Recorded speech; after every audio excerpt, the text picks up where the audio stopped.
സംസ്ഥാനത്ത് ഇന്ന് 13 പേര് പോസിറ്റീവായിരിക്കുകയാണ്. നെഗറ്റീവായതും 13 തന്നെയാണ്. ഇതിൽ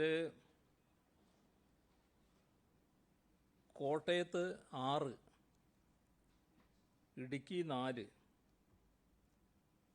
പാലക്കാട്, മലപ്പുറം, കണ്ണൂർ 1 വീതം. ഇതാണ് പോസിറ്റീവായവരുടെ ജില്ല തിരിച്ചുള്ള കണക്ക്. ഇതിൽ 5 പേര് തമിഴ്നാട്ടിൽ നിന്നുള്ളവരാണ്. ഒരാൾ വിദേശത്ത് നിന്ന് വന്നതാണ്.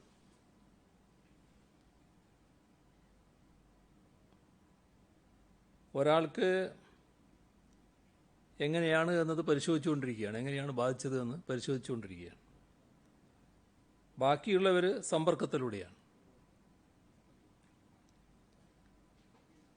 കണ്ണൂർ 6, കോഴിക്കോട് 4, തിരുവനന്തപുരം, എറണാകുളം, മലപ്പുറം 1 വീതം. ഇങ്ങനെയാണ് നെഗറ്റീവായവരുള്ളത്. ഇതുവരെ 481 പേർക്കാണ് സംസ്ഥാനത്ത് രോഗം സ്ഥിരീകരിച്ചത്. അതിൽ 123 പേർ ഇപ്പോൾ ചികിത്സയിലാണ്. 20,301 പേരാണ് നിരീക്ഷണത്തിലുള്ളത്. 19,812 പേർ വീടുകളിലാണ്. 489 പേർ ആശുപത്രികളിലുമാണ്.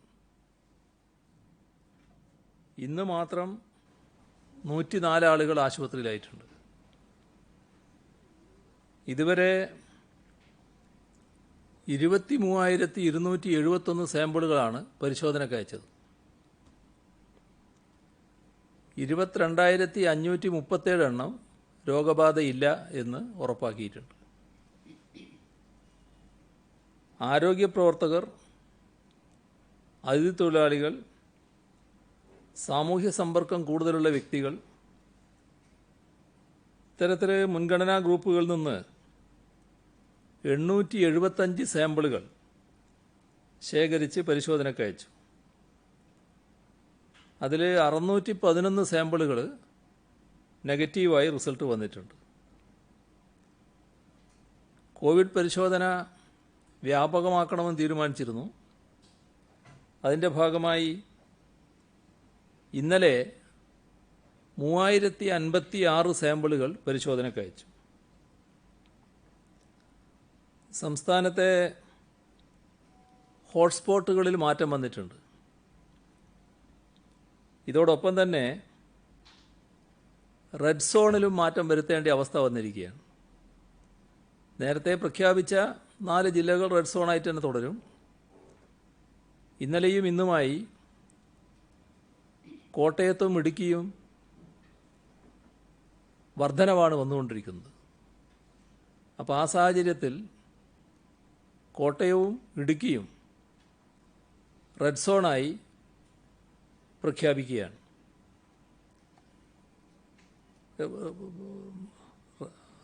അതോടൊപ്പം നമ്മുടെ ഹോട്ട്സ്പോട്ടിൻ്റെ ഭാഗമായി എടുത്താൽ ഇടുക്കി ജില്ലയിൽ വണ്ടൻമേട്, ഇരട്ടയാറ്, കോട്ടയം ജില്ലയിൽ അയ്മനം, വെള്ളൂർ, അയർക്കുന്നം, തലയോലപ്പറമ്പ് ഇത്രയും പഞ്ചായത്തുകൾ ഹോട്ട്സ്പോട്ടുകളാണ്.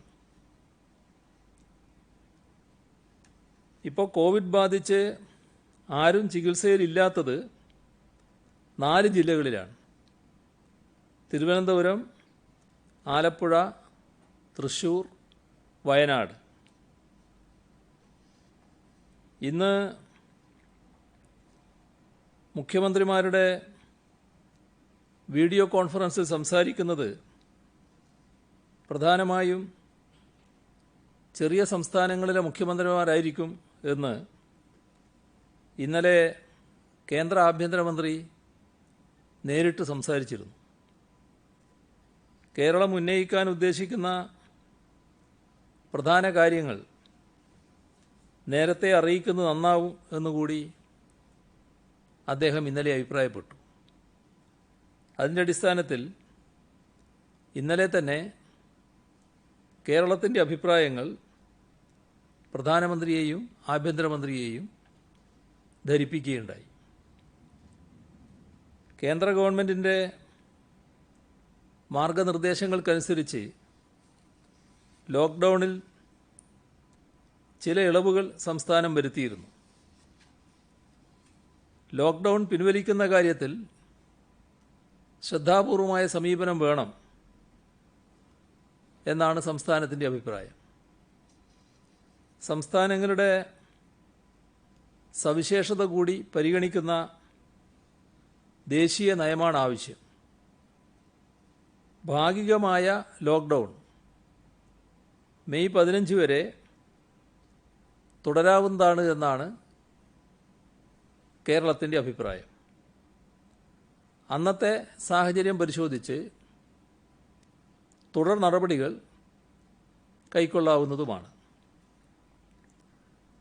തൊട്ടു മുൻപത്തെ ആഴ്ചയിൽ കോവിഡ്-19 കേസുകൾ പുതുതായി റിപ്പോർട്ട് ചെയ്യപ്പെടാത്ത ജില്ലകളിൽ ആൾക്കൂട്ടങ്ങൾ, പൊതുഗതാഗതം എന്നിവ നിയന്ത്രിച്ചുകൊണ്ടും നിലനിർത്തിക്കൊണ്ടും ശാരീരിക അകലം പാലിച്ചും ലോക്ക്ഡൗൺ പിൻവലിക്കുന്നത് പരിഗണിക്കാം എന്ന് കേരളം അഭിപ്രായപ്പെട്ടിട്ടുണ്ട്. അന്തർജില്ലാ അന്തർ സംസ്ഥാന യാത്രകൾ മെയ് 15 വരെ നിയന്ത്രിക്കുകയും വേണം. PPP കിറ്റുകളുടെയും മറ്റും ആവശ്യകത കുതിച്ചുയരുകയാണ്. ടെസ്റ്റിങ്ങിന് വിധേയമാക്കേണ്ട ആളുകളുടെ എണ്ണം വർദ്ധിക്കുന്നുണ്ട്. ആ സാഹചര്യത്തിൽ അവയുടെ സമാഹരണത്തിൻ്റെ ഉത്തരവാദിത്വം കേന്ദ്ര സർക്കാർ നേരിട്ട് ഏറ്റെടുക്കണം. പ്രവാസികളുടെ കൂട്ടത്തിൽ വളരെ ചെറിയ വരുമാനമുള്ളവർ, ലേബർ ക്യാമ്പുകളിൽ കഴിയുന്നവർ, ജയിൽ ശിക്ഷ പൂർത്തിയാക്കിയവർ, പാർട്ട് ടൈം വരുമാനം നിലച്ചുപോയ വിദ്യാർത്ഥികൾ, ലോക്ക്ഡൗൺ കാരണം തൊഴിൽ നഷ്ടപ്പെട്ടവർ, ഇങ്ങനെ വിവിധ വിഭാഗക്കാരുണ്ട്. ഇവർക്കെല്ലാം തിരിച്ചു വരേണ്ടതുണ്ട്. ഇവർക്ക് വിമാനയാത്രാക്കൂലി സ്വന്തമായി വഹിക്കാൻ പ്രയാസമുണ്ടാകും. അപ്പോൾ അവരുടെ വിമാനയാത്രാക്കൂലി കേന്ദ്ര സർക്കാർ വഹിക്കണമെന്ന് സംസ്ഥാനം പ്രധാനമന്ത്രിയോട് അഭ്യർത്ഥിച്ചു. ലോക്ക്ഡൗൺ കാരണം തൊഴിൽ നഷ്ടപ്പെട്ടവർക്ക് സാമ്പത്തികമായ പിന്തുണ അനിവാര്യമാണ്. അവർക്ക് വേണ്ടി പുനരധിവാസ പാക്കേജ് കേന്ദ്ര ഗവൺമെൻറ് അടിയന്തരമായി പ്രഖ്യാപിക്കണം. അവരുടെ നൈപുണ്യം ഉപയോഗപ്പെടുത്താൻ സാധിക്കുന്ന സ്കീമുകൾക്കും രൂപം നൽകണം. ഹ്രസ്വകാല സന്ദർശനങ്ങൾക്കായി പോയവർ, ജീവിതാവശ്യങ്ങൾ നിറവേറ്റാൻ നിവൃത്തിയില്ലാത്തവർ, ചികിത്സാ സഹായം ആവശ്യമുള്ളവർ, ഇവരെയെല്ലാം തിരിച്ചു കൊണ്ടുവരുന്നതിൽ പ്രഥമ പരിഗണന നൽകണമെന്നും പ്രധാനമന്ത്രിയോട് ആവശ്യപ്പെട്ടു. നമ്മുടെ സംസ്ഥാനത്ത് 4 ലക്ഷത്തോളം അതിഥി തൊഴിലാളികളുണ്ട് എന്നാണ് കണക്കാക്കുന്നത്. ഇവരെ ഘട്ടം ഘട്ടമായി തിരികെ അവരവരുടെ നാട്ടിലെത്തിക്കുന്നതിന് നോൺ സ്റ്റോപ്പ് ട്രെയിനുകൾ അനുവദിക്കണമെന്ന ആവശ്യം വീണ്ടും ഉന്നയിച്ചിട്ടുണ്ട്.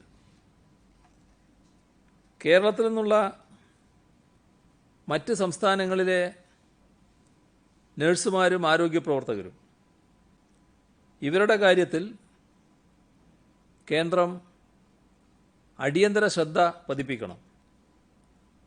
ഇവർക്ക് ശുചിത്വമുള്ള ക്വാറന്റൈൻ സൗകര്യം ഉറപ്പുവരുത്തണം. കേരളത്തിൽ നിന്നുള്ള നഴ്സുമാരുടെ പ്രശ്നങ്ങൾ ബന്ധപ്പെട്ട സംസ്ഥാനങ്ങളിലെ മുഖ്യമന്ത്രിമാരുടെ ശ്രദ്ധയിൽപ്പെടുത്തിയിട്ടുണ്ട്. പ്രധാനമന്ത്രിയുടെ സത്വര ഇടപെടൽ ഇക്കാര്യത്തിൽ ഉണ്ടാകണമെന്നാണ് സംസ്ഥാനത്തിന് താൽപ്പര്യം. കോവിഡ്-19 ഭീഷണിയെ ഫലപ്രദമായി നേരിടുന്നതിന് സാങ്കേതിക വിദ്യ ശരിയായി വിനിയോഗിക്കാൻ സംസ്ഥാന സർക്കാരിന് സാധിക്കുന്നുണ്ട്. ട്രാക്കിംഗ്, ട്രേസിംഗ്, ക്വാറന്റൈൻ നിരീക്ഷണം എന്നിവയ്ക്ക് സാങ്കേതിക വിദ്യ അനിവാര്യമാണ്. ഇന്ത്യ ഗവൺമെൻറ് വികസിപ്പിച്ച ആരോഗ്യ സേതു ആപ്പ് പ്രോത്സാഹിപ്പിക്കാൻ പ്രധാനമന്ത്രി ആവശ്യപ്പെട്ടിരുന്നു. ഇതുവരെ ആരോഗ്യ സേതു ആപ്ലിക്കേഷനിൽ കേരള സംസ്ഥാനവുമായി ബന്ധപ്പെട്ട ഡാറ്റകളൊന്നും പങ്കിട്ടിട്ടില്ല എന്നത് അദ്ദേഹത്തിൻ്റെ ശ്രദ്ധയിൽപ്പെടുത്തുകയുണ്ടായി. ലോക്ക്ഡൗണിൻ്റെ പശ്ചാത്തലത്തിലുള്ള സാമ്പത്തിക പ്രത്യാഘാതത്തിന് അത് പരിഹരിക്കുന്നതിനും ലഘൂകരിക്കുന്നതിനുമുള്ള അർഹമായ ഊന്നൽ നൽകേണ്ടതുണ്ട്. ലഭ്യമായ വിവരങ്ങളനുസരിച്ചുള്ള വിദഗ്ധരുടെ ആദ്യഘട്ട വിലയിരുത്തൽ പ്രകാരം 2020-21 സാമ്പത്തിക വർഷത്തിൻ്റെ ആദ്യപാദത്തിൽ കേരളത്തിൻ്റെ മൊത്തം മൂല്യവർധനയിലുണ്ടായ നഷ്ടം ഏകദേശം 80,000 കോടി രൂപയാണ്. സ്ഥിതിഗതികൾ മെച്ചപ്പെടുന്നില്ലെങ്കിൽ നഷ്ടം ഇനിയും വർദ്ധിക്കും. ലോക്ക്ഡൗൺ കാലയളവിൽ 83,30,000-ഓളം വരുന്ന സ്വയം തൊഴിൽ, കാഷ്വൽ തൊഴിലാളികളുടെ വേതന നഷ്ടം 14,000 കോടി രൂപയാണ്. ഹോട്ടൽ, റെസ്റ്റോറൻറ്റ് മേഖലകളിൽ യഥാക്രമം 6,000 കോടി രൂപയുടെയും 14,000 കോടി രൂപയുടെയും നഷ്ടമുണ്ടായി. മത്സ്യബന്ധന മേഖലയും വിവരസാങ്കേതിക മേഖലയും ഗണ്യമായ തൊഴിൽ നഷ്ടത്തിനിരയായ ചില മേഖലകളാണ്. ചെറുകിട വ്യാപാരികളെ ലോക്ക്ഡൗൺ വളരെയധികം പ്രതികൂലമായി ബാധിച്ചു. ഇവരുടെ വരുമാനം നിലച്ചത് ഇവരെ കടുത്ത സാമ്പത്തിക പ്രതിസന്ധിയിലേക്കാണ് തള്ളിവിട്ടത്. ചെറുകിട വ്യാപാരികളിൽ മഹാഭൂരിഭാഗവും സ്വയം തൊഴിൽ വിഭാഗത്തിൽപ്പെട്ടവരാണ്. ഒരു സ്വയം തൊഴിലെന്ന മട്ടിലുള്ള ഒരു തൊഴിൽ മാത്രമാണത്. അതുകൊണ്ട് തന്നെ ചെറുകിട വ്യാപാരികൾക്ക് പ്രത്യേക പരിഗണന നൽകേണ്ടതുണ്ട്. ദേശീയ ദുരന്ത നിവാരണ ഫണ്ടിൻ്റെ കീഴിലുള്ള ഒരു പാക്കേജിലൂടെ ഇവരെ കേന്ദ്ര സർക്കാർ പിന്തുണക്കണം. അസംഘടിത മേഖലയിൽ തൊഴിലെടുക്കുന്നവരുടെ നിലനിൽപ്പിന് ദേശീയ തലത്തിൽ വരുമാന സഹായ പദ്ധതി നടപ്പാക്കണം. ലോക്ക്ഡൗൺ കാര്യമായി ബാധിച്ച ചെറുകിട വ്യാപാരികൾക്ക് 2 ലക്ഷം മുതൽ 5 ലക്ഷം രൂപ വരെ വായ്പ അനുവദിക്കണം. ഈ വായ്പയുടെ പലിശ ആശ്വാസ നടപടിയായി കേന്ദ്രം വഹിക്കണം. തൊഴിൽ സംരംഭങ്ങളിലെ തൊഴിൽ നിലനിർത്തുന്നതിന് ഇവയ്ക്കാവശ്യമായ സബ്സിഡി നൽകണമെന്ന അഭ്യർത്ഥനയും പ്രധാനമന്ത്രിക്ക് മുന്നിൽ വെച്ചു. ലോക്ക്ഡൗൺ നടപടികൾ മൂലം ചെറുകിട വ്യവസായങ്ങൾക്ക് വലിയ തോതിലുള്ള നഷ്ടമാണ് സംഭവിച്ചത്. ഇവ നികത്താൻ കുറഞ്ഞ പലിശ നിരക്കിൽ കൂടുതൽ പണമിടപാട് ഈ മേഖലയിൽ നടക്കണമെന്നാണ് വിദഗ്ധാഭിപ്രായം. നിലവിലെ ലോണുകൾക്ക് 50% പലിശ ഇളവ് നൽകണം. ചെറുകിട സ്ഥാപനങ്ങളിലെ തൊഴിലാളികൾക്ക് ESI വേതനം നൽകുന്നതിനുള്ള നടപടികൾ സ്വീകരിക്കണം. EPF-ലേക്ക് വിഹിതം കൊടുക്കേണ്ട പരിധി 15,000-ൽ നിന്നും 25,000-ആയി ഉയർത്തണം. സംസ്ഥാനങ്ങൾക്കുള്ള ഭക്ഷ്യധാന്യങ്ങളുടെയും പയർവർഗ്ഗങ്ങളുടെയും സപ്ലൈ ആവശ്യമായ രീതിയിലുണ്ടെന്ന് ഉറപ്പുവരുത്തണം. നാഫെഡും അതുപോലുള്ള മറ്റ് ഏജൻസികളും ഇക്കാര്യത്തിൽ അനുകൂലമായ നിലപാടെടുക്കണമെന്നും പ്രധാനമന്ത്രിയോട് അഭ്യർത്ഥിച്ചു. കോവിഡ്-19 ബാധയും തുടർന്ന് ലോക്ക്ഡൗണും വന്ന ഘട്ടത്തിൽ നാം അഭിമുഖീകരിക്കുന്ന ഏറ്റവും ഗുരുതരമായ വിഷയം പ്രവാസികളുടേതാണ്. അവർ സുരക്ഷിതമായിരിക്കുക എന്നതാണ് നമ്മുടെ മുന്തിയ പരിഗണന. പ്രവാസികളെ തിരിച്ചു കൊണ്ടുവരാൻ നിരന്തരം നടത്തുന്ന ശ്രമങ്ങൾ എല്ലാവർക്കും അറിയാമല്ലോ. അതിന് ഫലമുണ്ടാകും എന്നാണ് കരുതുന്നത്. അതുമായി ബന്ധപ്പെട്ട് പ്രവാസ ലോകത്തെ പ്രമുഖ മലയാളികളുമായി ഇന്നലെയും ആശയവിനിമയം നടത്തിയിരുന്നു. കേന്ദ്ര ഗവൺമെൻറ്റുമായി നിരന്തരം ബന്ധപ്പെടുന്നുമുണ്ട്. ലോക്ക്ഡൗൺ പ്രഖ്യാപിച്ചപ്പോൾ പല സംസ്ഥാനങ്ങളിലായി നിരവധി മലയാളികൾ കുടുങ്ങിപ്പോയിട്ടുണ്ട്. വിദ്യാർത്ഥികൾ, ബിസിനസ് ആവശ്യത്തിന് പോയവർ, അടുത്ത ബന്ധുക്കളെ കാണാൻ പോയവർ, ഇങ്ങനെ പലരും. ഇവരുടെ പലരുടെയും അവസ്ഥ വിഷമകരമാണ്. ഭക്ഷണം കൃത്യമായി കിട്ടാത്തവർ പോലുമുണ്ട്. നേരത്തെ താമസിച്ച ഹോസ്റ്റലുകളിൽ നിന്നും ഹോട്ടലുകളിൽ നിന്നും ഇറങ്ങേണ്ടി വന്നവരുണ്ട്. താൽക്കാലിക ട്രെയിനിങ്ങിനും മറ്റും പോയവരാണ് ചിലർ. അപ്പം അങ്ങനെയുള്ളവരെ സംസ്ഥാനത്തേക്ക് തിരിച്ചു കൊണ്ടുവരും. ഇതിനുള്ള രജിസ്ട്രേഷൻ ബുധനാഴ്ച ആരംഭിക്കും. അതിൻ്റെ വിശദാംശങ്ങൾ പിന്നീട് നോർക്ക അറിയിക്കും. തിരിച്ചു കൊണ്ടുവരാൻ പ്രഥമ പരിഗണന നൽകുന്ന വിഭാഗങ്ങൾ ഇതര സംസ്ഥാനങ്ങളിൽ ചികിത്സാവശ്യത്തിന് പോയവർ, ചികിത്സ കഴിഞ്ഞവർ, സംസ്ഥാനത്ത് വിദഗ്ധ ചികിത്സക്ക് രജിസ്റ്റർ ചെയ്ത് തീയതി നിശ്ചയിച്ച മറ്റ് സംസ്ഥാനങ്ങളിലെ താമസക്കാർ,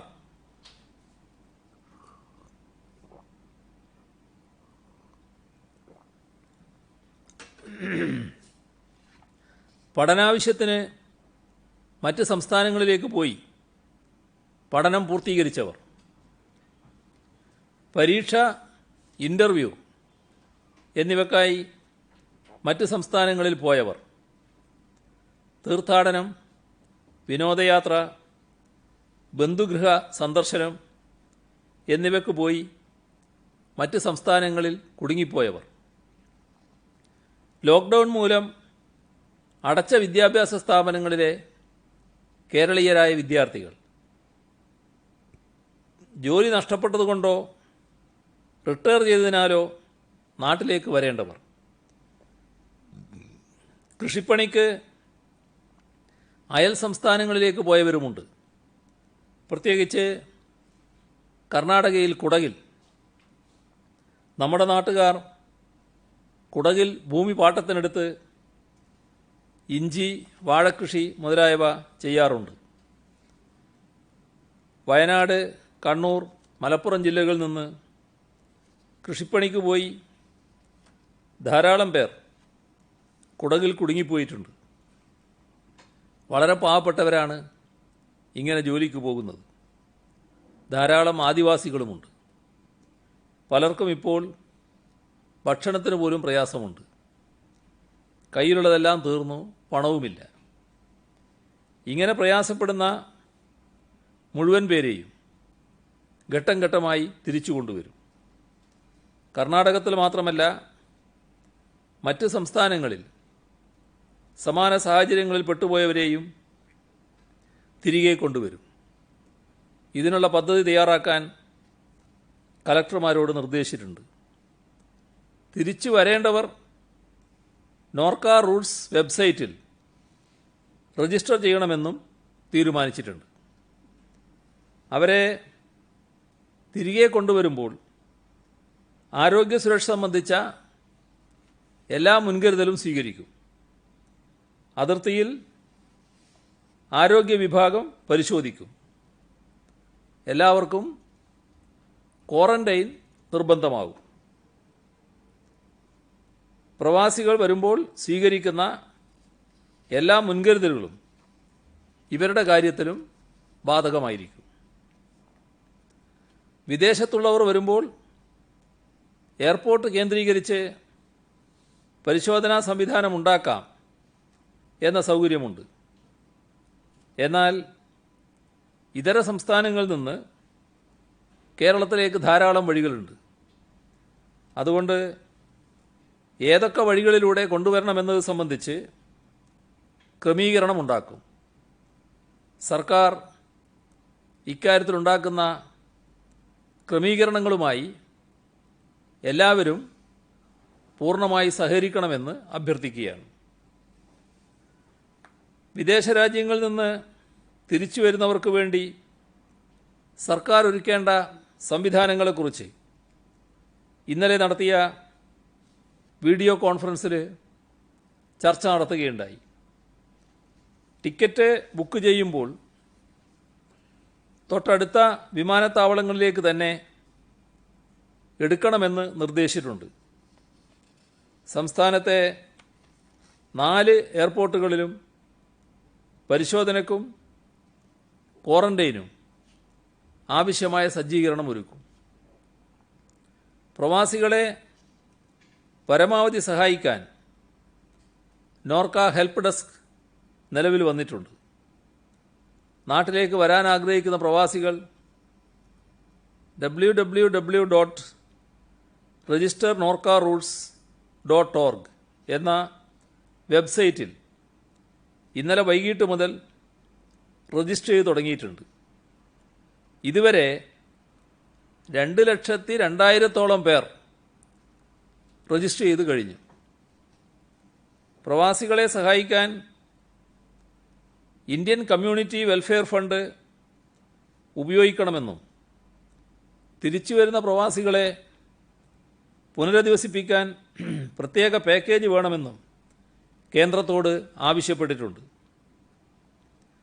തിരിച്ചു വരുന്ന പ്രവാസികളുടെ മക്കൾക്ക് കേരളത്തിലെ വിദ്യാലയങ്ങളിൽ പ്രവേശനം ആവശ്യമാണെങ്കിൽ സർക്കാർ അത് ഉറപ്പാക്കും. കോവിഡ് പരിശോധന എല്ലാ ജില്ലകളിലും കൂടുതലായി നടത്താൻ ജില്ലാ കളക്ടർമാരോടും ജില്ലാ മെഡിക്കൽ ഓഫീസർമാരോടും നിർദ്ദേശിച്ചിട്ടുണ്ട്. ക്വാറന്റൈനിൽ കഴിയുന്ന മുഴുവൻ പേരെയും പരിശോധനയ്ക്ക് വിധേയമാക്കണം എന്നാണ് ഉദ്ദേശിക്കുന്നത്. ഇന്നലെ നടത്തിയ വീഡിയോ കോൺഫറൻസിലാണ് ഈ കാര്യം പറഞ്ഞിട്ടുള്ളത്. ഹോട്ട്സ്പോട്ട് മേഖലകളിൽ ഭക്ഷ്യസാധനങ്ങൾ വീടുകളിൽ എത്തുന്നു എന്ന് ഉറപ്പാക്കും. അതിർത്തി ജില്ലകളിൽ പരിശോധന കർശനമാക്കാൻ നിർദ്ദേശിച്ചിട്ടുണ്ട്. കാട്ടിലെ ഊടുവഴികളിലൂടെ നടന്ന് കേരളത്തിലേക്ക് ആളുകൾ വരുന്നത് തടയാൻ വനംവകുപ്പിൻ്റെ സഹായത്തോടെ നടപടി സ്വീകരിക്കാൻ പോലീസിന് നിർദ്ദേശം നൽകിയിട്ടുണ്ട്. കാർഷിക ജോലികൾ തടസ്സമില്ലാതെ മുന്നോട്ട് പോകണം. പച്ചക്കറി പോലെ കേടുവന്നു പോകുന്ന സാധനങ്ങൾ എത്രയും വേഗം ശേഖരിച്ച് വിപണികളിൽ എത്തിക്കണം. ഈ നിർദ്ദേശവും നൽകിയിട്ടുണ്ട്. സംസ്ഥാനത്ത് പൊതു ഇടങ്ങളിൽ മാസ്ക് നിർബന്ധമാക്കിയതോടെ ധരിക്കുന്നവരുടെ എണ്ണം കൂടി. അതോടൊപ്പം ഉപയോഗശേഷം വലിച്ചെറിയുന്ന മാസ്കുകളുടെ എണ്ണവും കൂടി. ഇങ്ങനെ അലക്ഷ്യമായി ഉപേക്ഷിക്കപ്പെടുന്ന മാസ്കുകൾ ഗുരുതര ആരോഗ്യ പ്രശ്നങ്ങളാണ് സൃഷ്ടിക്കുന്നത്. മഴ കൂടി വന്നതോടെ പ്രശ്നം ഇരട്ടിച്ചിരിക്കുകയാണ്. ഉപയോഗിച്ച മാസ്ക് അലക്ഷ്യമായി കളയുന്നത് സമൂഹത്തോടുള്ള അപരാധമാണ്. കഴുകി സൂക്ഷിക്കാവുന്ന തുണിയുടെ മാസ്ക് പൊതുജനങ്ങൾ ഉപയോഗിക്കുന്നതാവും അഭികാമ്യമെന്ന് ഒരിക്കൽ കൂടി ഓർമ്മിപ്പിക്കുന്നു. മാസ്കിൻ്റെ കാര്യത്തിൽ ഇടുക്കിയിലെ ഹോട്ട്സ്പോട്ടായി പ്രഖ്യാപിച്ച ചില സ്ഥലങ്ങളിൽ ചെറിയൊരു അനാസ്ഥ നിലനിൽക്കുന്നതായി ശ്രദ്ധയിൽപ്പെട്ടിട്ടുണ്ട്. ചിലർ മാസ്ക് ധരിക്കാതെ ATMൽ പോകുന്നു, കടകളിൽ പോകുന്നു, പൊതുസ്ഥലങ്ങളിലുണ്ടാകുന്നു. ഇത് ഗൗരവമായി കണ്ടുകൊണ്ട് തിരുത്താൻ ആവശ്യമായ നടപടികൾ സ്വീകരിക്കേണ്ടതാണ്. സംസ്ഥാനത്ത് ചരക്ക് നീക്കം ഏതാണ്ട് സാധാരണ നിലയിലേക്ക് വരുന്നുണ്ട്. ഇന്നലെ 2464 ട്രക്കുകൾ വന്നു. സംസ്ഥാനത്ത് തദ്ദേശ സ്വയംഭരണ സ്ഥാപനങ്ങളുടെ കീഴിൽ ആരോഗ്യവകുപ്പിൻ്റെ മേൽനോട്ടത്തിൽ 1200 പാലിയേറ്റീവ് കമ്മ്യൂണിറ്റി നഴ്സുമാർ പ്രവർത്തിക്കുന്നുണ്ട്. രോഗബാധിതർ, കിടപ്പ് രോഗികൾ, പരിചരണം ലഭിക്കാത്ത വയോജനങ്ങൾ തുടങ്ങിയവരെ അവരുടെ വീടുകളിൽ ചെന്ന് അവർക്ക് വേണ്ട സേവനം ലഭ്യമാക്കുന്ന പ്രവർത്തനങ്ങളാണ് ഇവർ നടത്തിവരുന്നത്. ഇവരുടെ സേവനം പ്രത്യേകം എടുത്തു പറയേണ്ടതായിട്ടുണ്ട്. കോവിഡ് കാലത്തെ നിയന്ത്രണങ്ങൾ കാരണം വിവാഹങ്ങൾ മാറ്റിവെച്ച ആരോഗ്യ പ്രവർത്തകരെക്കുറിച്ചും ലളിതമായി വിവാഹം നടത്തിയവരെക്കുറിച്ചും വിവാഹത്തിന് നീക്കിവെച്ച ചെലവിൽ ഒരു ഭാഗം ദുരിതാശ്വാസ നിധിയിലേക്ക് സംഭാവന നൽകിയവരെക്കുറിച്ചും വാർത്തകളുണ്ട്. വിവാഹിതരായവർക്ക് ആശംസകൾ നേരുന്നു.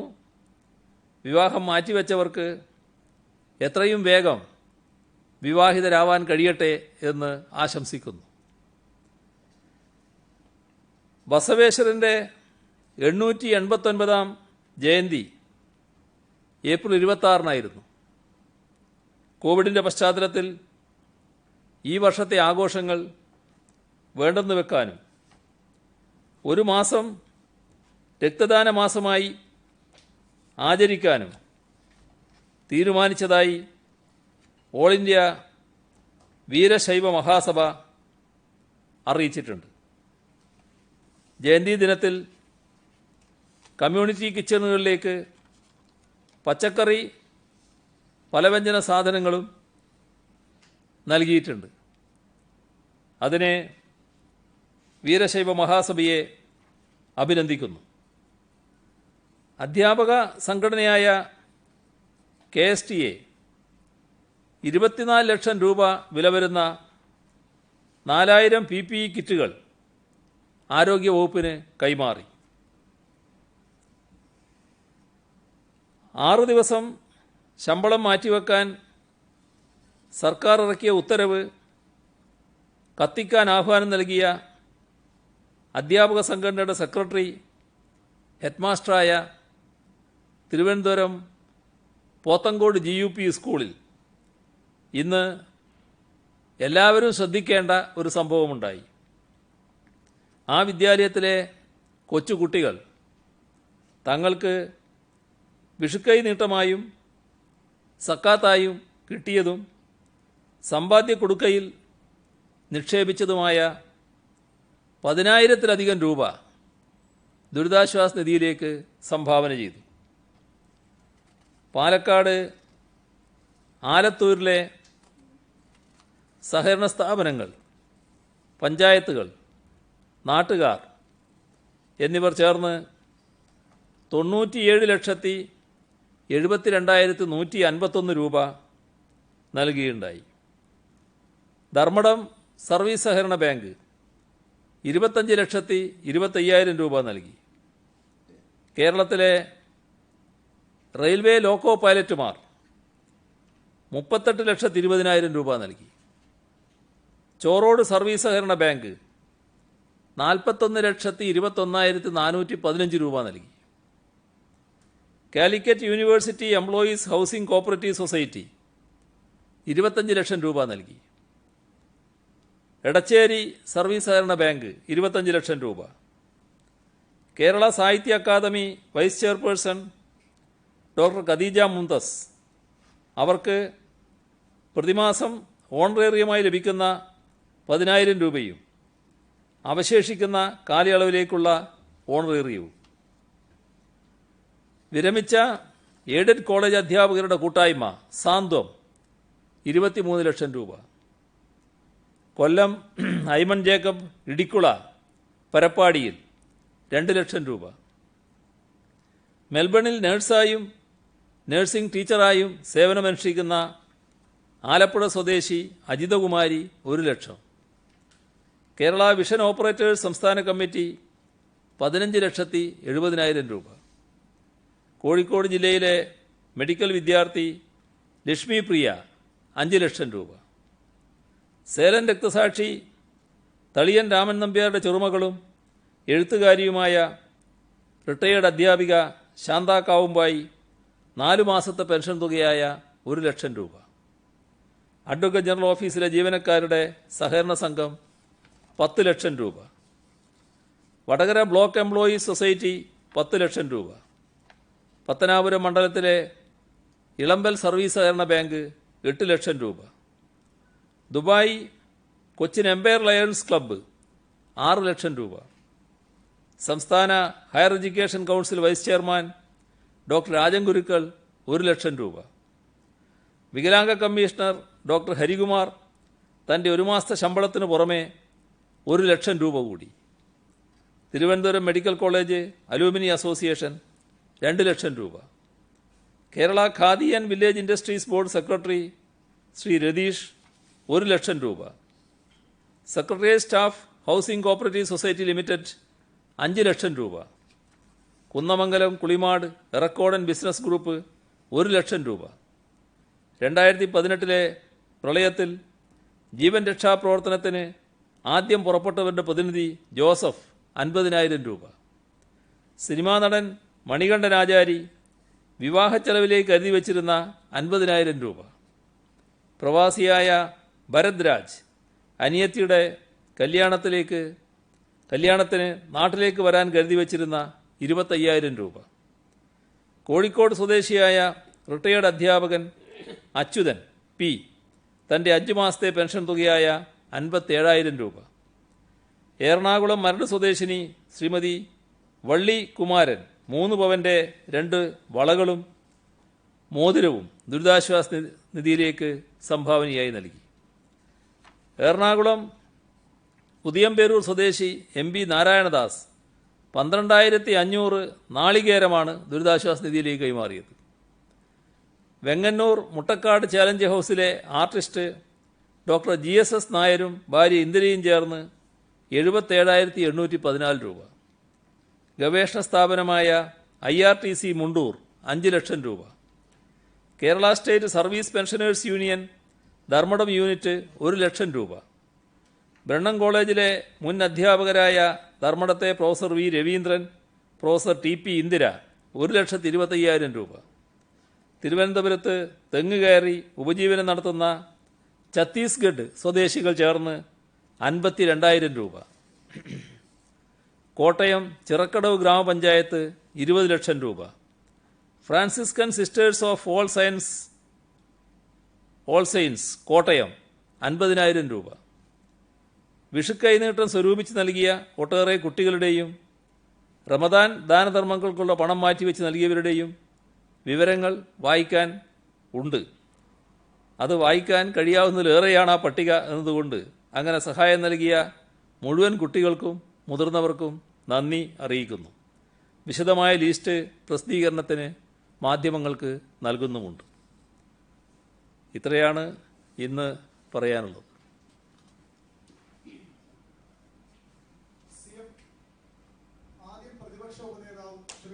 മുസ്ലിം നേതാവും പിന്നീട് കഴിഞ്ഞ പ്രതിപക്ഷ നേതാവ് രമേശ് ചെന്നിത്തലയും ഒരു ആരോപണം, ഒരു ആശങ്കയായിട്ട് മുന്നോട്ട്. അതായത് ഈ പോസിറ്റീവ് കേസുകൾ അറിഞ്ഞാലും അത് ബന്ധപ്പെട്ട മെഡിക്കൽ ഓഫീസറെയോ അവിടുത്തെ ഡോക്ടർമാരെയോ അറിയിക്കാതെ മുഖ്യമന്ത്രിയുടെ വാർത്താ സമ്മേളനം വരെ വിവരം പിടിച്ചു വയ്ക്കുന്നു. അത്രയും സമയം അവർക്ക് ചികിത്സ നിഷേധിക്കുന്നു. അതുകൊണ്ട് തന്നെ അവർ മറ്റുള്ള സമ്പർക്കത്തിൽ എത്താനുള്ള അവസരം ഉണ്ടാക്കുന്നു. എന്താണ് ഇതിന്റെ വാസ്തവം? ഇത്തരത്തിൽ മുഖ്യമന്ത്രിയുടെ വാർത്താ സമ്മേളനം വരെ ഈ വിവരം സർക്കാർ പിടിച്ചു തടഞ്ഞു വയ്ക്കുന്നു. ഇതൊരു പഴകിയ ആരോപണമാണ്. എന്താണ് ഇപ്പോൾ പുതുതായിട്ട് വരാൻ കാരണമെന്നറിയില്ല. ഇത് നേരത്തെ ഇങ്ങനൊരു ആക്ഷേപം ഇവർ തന്നെ ചിലർ ഉന്നയിച്ചിരുന്നു.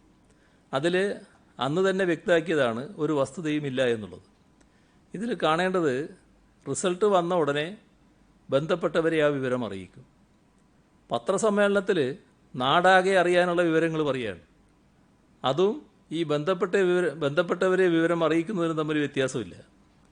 പത്രസമ്മേളനത്തിൽ പറഞ്ഞതിന് ശേഷമല്ല ബന്ധപ്പെട്ടവർ അറിയുന്നത്. അതുകൊണ്ട് തന്നെ അത്തരത്തിൽ ഒരു പ്രശ്നമേ നമ്മുടെ നാട്ടിൽ നിലനിൽക്കുന്നില്ല.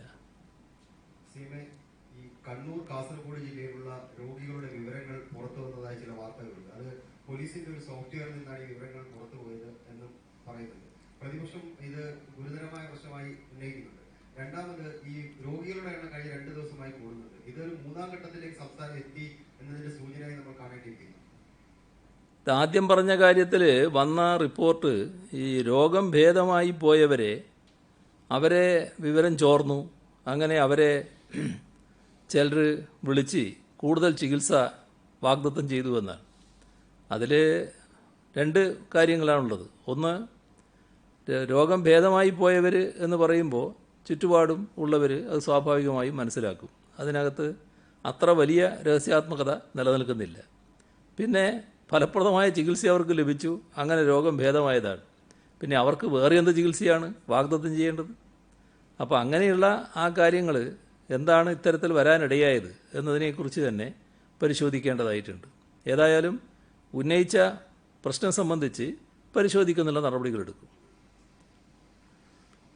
നമ്മൾ ഇതര സംസ്ഥാനത്ത് കുടുങ്ങിപ്പോയവരെ തിരിച്ച് നാട്ടിലേക്ക് കൊണ്ടുവരുന്നു. അതുപോലെ തന്നെ കണ്ണൂർ, കാസർഗോഡ് തുടങ്ങിയ ജില്ലകളിൽ ലോക്ക്ഡൌണിന് ശേഷം കുടുങ്ങിപ്പോയ ഇതര ജില്ലക്കാർ, തിരുവനന്തപുരത്തുകാരുണ്ട്, മറ്റു ജില്ലക്കാർ ഒരുപാട് പേര് അവിടെ കുടുങ്ങി കിടപ്പുണ്ട്. അവരെ തിരിച്ച് അതാത് സ്ഥലങ്ങളിലേക്ക് എത്തിക്കാൻ എന്തെങ്കിലും നടപടി സ്വീകരിക്കുമോ? അതിന് വലിയ പ്രശ്നമില്ല. ബന്ധപ്പെട്ട കലക്ടർമാരുമായി അവർ ബന്ധപ്പെടുകയും വേണ്ടു. അതിനനുസരിച്ചുള്ള നടപടികൾ സ്വീകരിക്കും. ഈ കേരളത്തിന് നേരത്തെ ICMR കൈമാറിയ കിറ്റുകളിൽ, റാപ്പിഡ് ടെസ്റ്റിനുള്ള കിറ്റുകളിൽ, ആ കിറ്റുകൾ ഗുണനിലവാരം കുറഞ്ഞതാണ്, അതുകൊണ്ട് അത് ഉപയോഗിക്കേണ്ട എന്നുള്ള നിർദ്ദേശം നൽകിയിട്ടുണ്ടോ? അങ്ങനെ ഒരു നിർദ്ദേശം നൽകിയിട്ടുണ്ടോ? ഗുണനിലവാരം കുറഞ്ഞ കിറ്റുകളാണ് ICMR കേരളത്തിന് 12,480 കിറ്റുകൾ തന്നത്. ICMR 2 തരത്തിലുള്ള കിറ്റുകളുണ്ട്. അതിൽ ആൻറ്റിബോഡി ടെസ്റ്റുമായി ബന്ധപ്പെട്ട കിറ്റുകളുടെ കാര്യത്തിൽ നേരത്തെ ഈ പറഞ്ഞ കാര്യം ശരിയാണ്. രാജ്യവ്യാപകമായി തന്നെ അത് ഉപയോഗിക്കേണ്ടതില്ല എന്ന നിലപാട് ICMR സ്വീകരിച്ചിട്ടുണ്ട്. എന്നാൽ മറ്റ് കിറ്റുകൾ അത് ഉപയോഗിക്കുന്നുണ്ട്. അതിൻ്റെ ഭാഗമായി തന്നെയാണ് പരിശോധനകൾ നടക്കുന്നത്. അതിന് കൂടുതൽ ലഭിക്കണം എന്ന് നമ്മൾ ആവശ്യപ്പെട്ടിട്ടുമുണ്ട്. ഇടുക്കിയിലും കോട്ടയത്തും, പ്രത്യേകിച്ച് ഇടുക്കിയിൽ രോഗം വർദ്ധിച്ചു വരുന്നു. അതുകൊണ്ട് തന്നെ നമ്മൾ നേരത്തെ കണ്ണൂർ, കാസർഗോഡ് സ്വീകരിച്ചതുപോലുള്ള അതീവ സുരക്ഷാ പദ്ധതി എന്തെങ്കിലും ആസൂത്രണം ചെയ്യുന്നുണ്ടോ, നടപ്പാക്കോ ഇടുക്കി ജില്ലയിൽ? അല്ല, ഞാൻ നേരത്തെ പറഞ്ഞല്ലോ റെഡ് സോൺ ആയിട്ട് കണക്കാക്കുന്നു. അതിൻ്റെ ഭാഗമായിട്ടുള്ള നടപടികൾ സ്വാഭാവികമായിട്ട് വരും.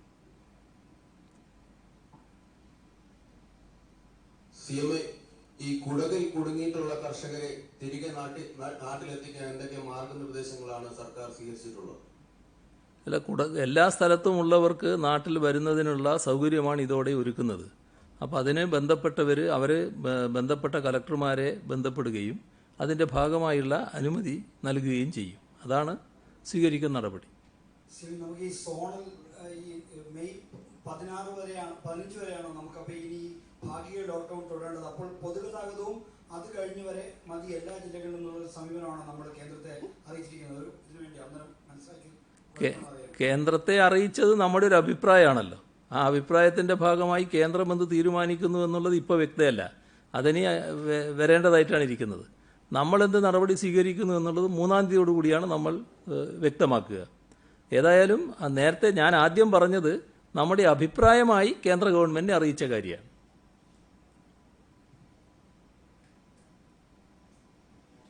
ശബ്ദം കേൾക്കുന്നില്ല, മൈക്ക് വർക്ക് ചെയ്യുന്നില്ല. അത്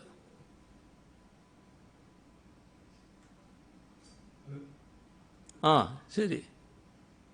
ഇടുക്കിയിലും കോട്ടയത്തും രോഗികളുടെ എണ്ണത്തിൽ വർധനവുണ്ടായ സാഹചര്യത്തിൽ ഏതെങ്കിലും തരത്തിലുള്ള കമ്മ്യൂണിറ്റി സാമൂഹ്യ വ്യാപനത്തിനുള്ള സാധ്യതയുണ്ടോ?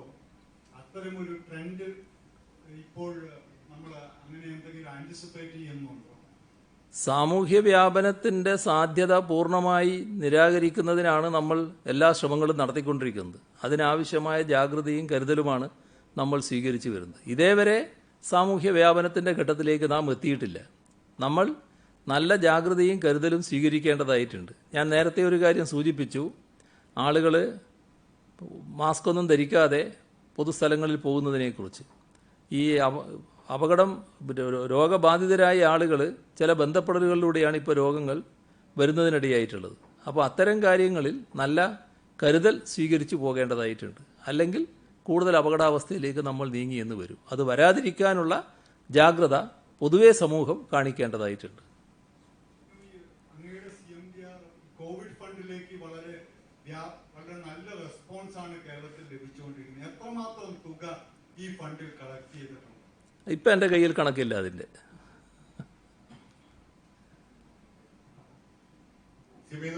പ്രധാനമന്ത്രി ജൂൺ ജൂലൈ മാസങ്ങളിൽ വ്യാപകമായ രീതിയിൽ രോഗം പടരാനുള്ള ഒരു സാഹചര്യം ഉണ്ട് എന്നൊരു കമന്റ് പറയുകയുണ്ടായി. സംസ്ഥാനത്ത് അത്തരത്തിൽ ഏതെങ്കിലും സാഹചര്യം നിലനിൽക്കുന്നുണ്ടോ? ഇതുമായി ബന്ധപ്പെട്ടുള്ള ഒട്ടേറെ കണക്കുകൂട്ടലുകളുണ്ട്, കാരണം വിലയിരുത്തലുകളുണ്ട്. ഒരു ഘട്ടത്തിൽ ഇത് കൂടുതൽ വ്യാപകമായേക്കാം എന്ന കണക്കുകളും നമ്മുടെ വിദഗ്ധരുടെ മുന്നിലുണ്ട്. അതെല്ലാമായി ബന്ധപ്പെട്ടുള്ള ജാഗ്രത തന്നെയാണ് എല്ലായിടങ്ങളിലും സ്വീകരിച്ചു വരുന്നത്. നമ്മളും അതിൻ്റെ ഭാഗമായി തന്നെയുള്ള ജാഗ്രതയോടെയുള്ള നടപടികളാണ്, കരുതലുകളാണ് സ്വീകരിക്കുന്നത്. CMA, ഈ കോവിഡിന് പുറത്തുള്ള ഒരു ചോദ്യമാണ്. പ്രധാനമായും ഇപ്പോൾ കമലിനെതിരെ, ചലച്ചിത്ര അക്കാദമി ചെയർമാൻ കമലിനെതിരെ ഇപ്പോൾ ഒരു ആക്ഷേപം ഉയർന്നു വന്നിട്ടുണ്ട്. ഒരു വക്കീൽ നോട്ടീസ് അയച്ചതാണ്. ഒരു യുവ നടിയെ പീഡിപ്പിക്കാൻ ശ്രമിച്ചു എന്ന തരത്തിലുള്ള ഒരു വക്കീൽ നോട്ടീസ് പുറത്തായിട്ടുണ്ട്. അത് അങ്ങയുടെ ശ്രദ്ധയിൽപ്പെട്ടിട്ടുണ്ടോ? ഏതെങ്കിലും തരത്തിലുള്ള നടപടി അക്കാദമി ചെയർമാൻ സ്ഥാനത്ത് നിന്ന് മാറ്റാനുള്ള ഏതെങ്കിലും നടപടി ഉണ്ടാവുമോ? ഇങ്ങനെ ഒരു ആക്ഷേപം വരുന്ന സാഹചര്യത്തിൽ, ഈ വക്കീൽ നോട്ടീസ് പുറത്തു വന്ന സാഹചര്യം നിങ്ങൾ പറഞ്ഞപ്പോഴാണ് ഞാനിപ്പോൾ അറിയുന്നത്. എനിക്കറിയില്ല അതിനെപ്പറ്റി. ഇന്നിപ്പം ഒരാൾക്ക് എവിടെ നിന്നാണ് രോഗം വന്നതെന്ന് അറിയില്ല. പക്ഷെ കഴിഞ്ഞ ഒരാഴ്ച ഇതേപോലെ 9, അപ്പം മൊത്തത്തിൽ 10 കേസുകളുടെ എവിടെ നിന്നാണ് വന്നതിന്റെ ഉറവിടം കണ്ടെത്താനായില്ല. അത് കുറെ കൂടി ആശങ്ക ഉണ്ടാക്കുന്നതല്ല. ഇത്തരം കേസുകൾ നമ്മൾ പ്രത്യേകമായിട്ട് പഠിക്കുമോ? അങ്ങനെ എന്തെങ്കിലും ഒരു നിർദ്ദേശമോ മറ്റോ ഉണ്ടോ? അത്തരം കേസുകൾ കൃത്യമായി പഠിച്ചുകൊണ്ടിരിക്കുന്നുണ്ട്. ചില കാര്യങ്ങളിൽ കുറെ കൂടി വ്യക്തത വരുന്നുമുണ്ട്. മഴ വരികയാണ്. അപ്പോൾ കഴിഞ്ഞ വർഷത്തെ പോലെ അല്ലെങ്കിൽ ഒരുപക്ഷെ അതിനേക്കാൾ കൂടുതൽ മഴ പെയ്യുന്നതാണ് കാലാവസ്ഥാ വകുപ്പിന്റെ മുന്നറിയിപ്പ്. അപ്പോൾ നമ്മൾ ഈ കോവിഡ് പ്രതിരോധ മാതൃക ഇത്രയും കാലം സ്വീകരിച്ചിരുന്നതിനൊപ്പം മഴയുടെ സാഹചര്യത്തിൽ പ്രത്യേകിച്ച് ഇത്തരം പ്രതിരോധ പ്രവർത്തനങ്ങളിൽ അതുപോലെ വ്യക്തികളും സ്വീകരിക്കേണ്ട മാർഗങ്ങൾ അത് സംബന്ധിച്ച് എന്തെങ്കിലും ആലോചന നടത്തിയിട്ടുണ്ടോ? അങ്ങനെ എന്തെങ്കിലും മാർഗനിർദ്ദേശം വരുന്നുണ്ടോ? മഴക്കാലപൂർവ്വ പ്രവർത്തനങ്ങൾ നമ്മൾ സാധാരണ പ്ലാൻ ചെയ്യാറുണ്ട്. അത് ഇത്തവണയും നേരത്തെ പ്ലാൻ ചെയ്തിരുന്നു. നമ്മൾ പ്ലാൻ ചെയ്ത് കഴിഞ്ഞപ്പോഴാണ് കോവിഡുമായി ബന്ധപ്പെട്ട പ്രശ്നങ്ങൾ നമുക്ക് നേരിടേണ്ടി വന്നത്. എന്നാൽ ഇതിൻ്റെ മധ്യത്തിലും നാം അതുമായി ബന്ധപ്പെട്ട കാര്യങ്ങൾ വിലയിരുത്തിയിട്ടുണ്ട്. ജില്ലകളിലെല്ലാം ആ കാര്യത്തിലുള്ള ഫലപ്രദമായ പ്രവർത്തനങ്ങൾ നടന്നുകൊണ്ടിരിക്കുകയാണ്. തദ്ദേശ സ്വയംഭരണ സ്ഥാപനങ്ങളും മറ്റും അതിന് ഫലപ്രദമായി നേതൃത്വവും കൊടുക്കുന്നുണ്ട്. ഒരു നല്ല പ്രവർത്തനം നടക്കും എന്ന് തന്നെയാണ് പ്രതീക്ഷിക്കുന്നത്. നല്ല രീതിയിൽ ശുചീകരണം നടക്കുക, വെള്ളക്കെട്ടുകൾ ഒഴിവാക്കി നിർത്തുക. ഇപ്പോഴാണെങ്കിൽ നദികളും കായലുകളും എല്ലാ തോടുകളും മറ്റും എക്കലുകളുണ്ടെങ്കിൽ അതൊക്കെ നീക്കം ചെയ്യുക. ഇങ്ങനെയെല്ലാമുള്ള ഒട്ടേറെ നടപടികൾ ഇതിൻ്റെ ഭാഗമായി സ്വീകരിച്ചു പോകുന്നുണ്ട്. വലിയ തോതിൽ മാലിന്യം നീക്കം ചെയ്യാനുള്ള നടപടികളും തദ്ദേശഭരണ സ്ഥാപനങ്ങൾ സ്വീകരിക്കുന്നുണ്ട്. അങ്ങനെ ഒട്ടേറെ നടപടികൾ ഇതിൻ്റെ ഭാഗമായി സ്വീകരിക്കുന്നുണ്ട്. പ്രവാസികൾ തിരിച്ചു വരുമ്പോൾ ഒരു നിബന്ധന നമ്മൾ പറഞ്ഞിരിക്കുന്നത് അവിടുന്ന് തന്നെ പരിശോധിച്ച് നെഗറ്റീവ് ആണെന്ന് ഉറപ്പുവരുത്തുന്നതാണ്. അപ്പൊ അത് നമ്മളാണോ ചെയ്യേണ്ടത്, അതോ അതത് രാജ്യങ്ങളാണോ ആ പരിശോധന നടത്തേണ്ടത്? നമ്മൾക്കാണോ അതിന്റെ ചുമതല? 2, അവർ ഇവിടെ വരുമ്പോൾ നമ്മൾ വീണ്ടും പരിശോധിക്കണം. അപ്പൊ നമുക്കിപ്പോ ഈ ലക്ഷക്കണക്കിന് ഇപ്പൊ 2 ലക്ഷം ഓൾറെഡി രജിസ്റ്റർ ചെയ്തിട്ടുണ്ട്. അപ്പൊ 2 ലക്ഷം കിറ്റുകൾ നമ്മൾ അപ്പോഴേക്ക് തയ്യാറാക്കി വെക്കേണ്ടത്, അതിനുള്ള ഒരു ഒരുക്കം നമ്മൾ നടത്തിയിട്ടുണ്ടോ? നമുക്ക് അപ്പോഴേക്ക് ലഭിക്കുമോ? എന്താണ് അതിന്റെ ഒരു ഇവര് അവിടുന്ന് വരുമ്പോൾ സ്വാഭാവികമായിട്ടും പരിശോധനയോടുകൂടിയായിരിക്കും വിമാനത്തിൽ കയറാൻ സാധ്യത. അതുമായി ബന്ധപ്പെട്ട പ്രശ്നങ്ങളെല്ലാം ഇന്ത്യ ഗവൺമെൻറ് കൈകാര്യം ചെയ്യുന്നതാണ്. അതിൻ്റെ ഭാഗമായുള്ള നടപടികൾ സ്വീകരിച്ചു എന്ന് വരും. എന്നാൽ നമ്മുടെ എയർപോർട്ടിൽ എത്തിയതിന് ശേഷം അവരെ ആദ്യം സ്ക്രീനിങ്ങിന് വിധേയമാക്കും. രോഗലക്ഷണങ്ങൾ എന്തെങ്കിലും ഉണ്ടെങ്കിൽ അവരെ ക്വാറന്റൈനിലേക്ക് അയക്കും. അല്ലാത്തവർ വീടുകളിലാണ് ക്വാറന്റൈനിൽ കഴിയുക. എയർപോർട്ടിൽ നിന്ന് നേരിട്ട് അവരുടെ വീട്ടിലേക്കാണ് പോവുക.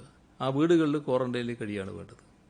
ഇത്തരം ആളുകൾ മുഴുവനായിട്ട് വരുമ്പോൾ അതിനാവശ്യമായ പരിശോധനാ സംവിധാനവും നമ്മൾ ഒരുക്കും. അത് ഇന്ത്യ ഗവൺമെൻറ്റിനോട് കൂടുതൽ സാമഗ്രികൾ വേണമെന്ന് നമ്മൾ ഇപ്പം തന്നെ ആവശ്യപ്പെട്ടിട്ടുണ്ട്.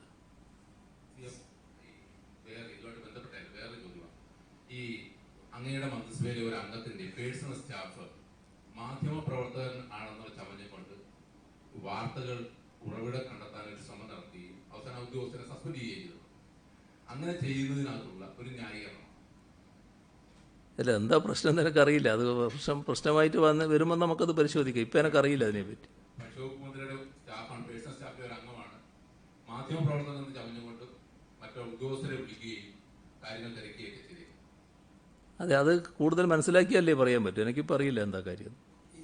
നമ്മുടെ ഈ സാമൂഹ്യനീതി വകുപ്പിന് കീഴിലെ ഓർഫനേജ് കൺട്രോൾ ബോർഡിന്റെ കീഴിലൊക്കെ കൗൺസിലർമാർ ജോലി ചെയ്യുന്നുണ്ട്. അവർക്കൊന്നും ഈ ലോക്ക്ഡൌൺ കാലത്ത് ശമ്പളം കിട്ടിയിട്ടില്ല. അതായത് നിരവധി ആളുകളുണ്ട് ഈ സാമൂഹ്യനീതി വകുപ്പിന് ഓർഫനേജ് കൺട്രോൾ ബോർഡിൽ പറ്റും.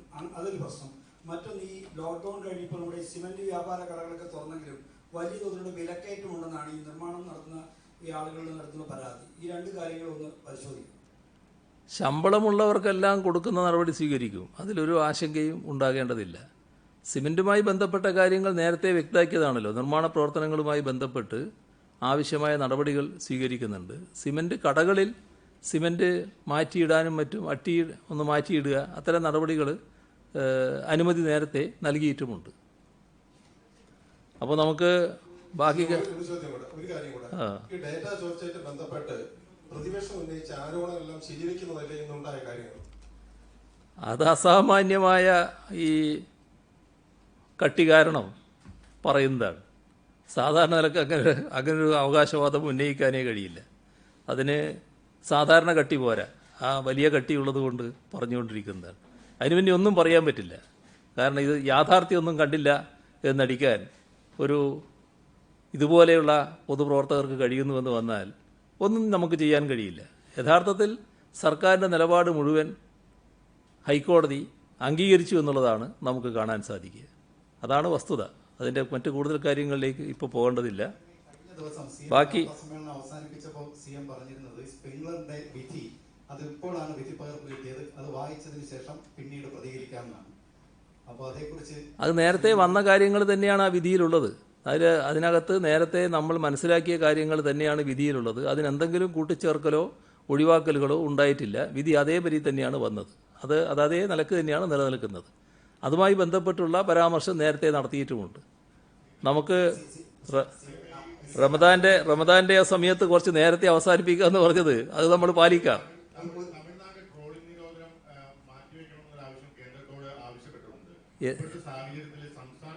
എന്ത് നിരോധനം? ട്രോളിംഗ് നിരോധനം തുടരണം എന്നാണ് സംസ്ഥാനത്തിന്റെ നിർബന്ധ നിലപാട്. അത് ട്രോളിംഗ് നിരോധനം എന്ന് പറയുന്നത് കോവിഡുമായി ബന്ധപ്പെട്ടതല്ല. അത് മത്സ്യത്തിന്റെ വംശവർദ്ധനവുമായി ബന്ധപ്പെട്ട പ്രശ്നമാണ്. അപ്പോൾ ആ കുഞ്ഞുങ്ങളെ ഇപ്പോൾ പിടിക്കാൻ പറ്റില്ല. അത് തുടരണം തന്നെയാണ് സംസ്ഥാനത്തിന്റെ അഭിപ്രായം.